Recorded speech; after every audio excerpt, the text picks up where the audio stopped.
Magandang araw sa inyo mga kaibigan. Itong ating almusalita sa araw na ito. Ang ebanghelyo ay John 14:27 to 31.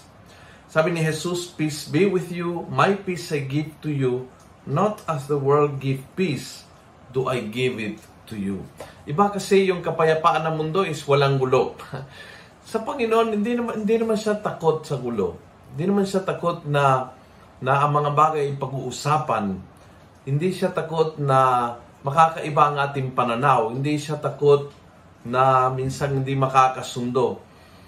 Hindi siya takot na kailangan minsan paninindigan ang tama kahit yun ay nakre-create ng gulo. Ang kapayapaan ng Panginoon is kapayapaan in your heart at kapayapaan sa Diyos. Isang kapayapaan na hindi nawawala kahit may gulo sa kapaligiran.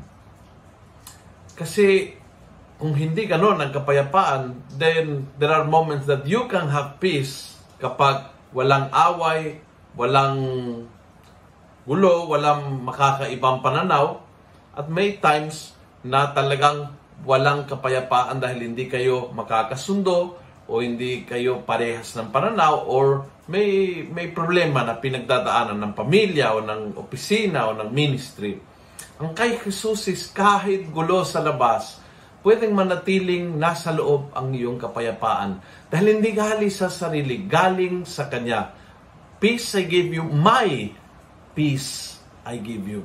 Kapayapaan niya, kapayapaan ang Panginoon, ang bigay sa ating. Kung kaya, kahit ang labas minsan na hindi mapayapa, ang kalooban ay nananatiling mapayapa. Isang paanyaya ngayon, na haraping anumang gulo ng buhay mo, na may kapayapaan. Na alam mo na kasama mo ang Panginoon, na alam mo na hindi ka pababayaan ng Panginoon, na alam mo na kung tapat ka sa Kanya, kahit ito'y nag-create ng konting gulo sa kapaligiran, mawawala din yung gulo sa kapaligiran. Ang kapayapaan ng Diyos, ang lagi, absolutely, 100%, laging magwawagi. Kung nagustuhan mo ang video nito, pass it on.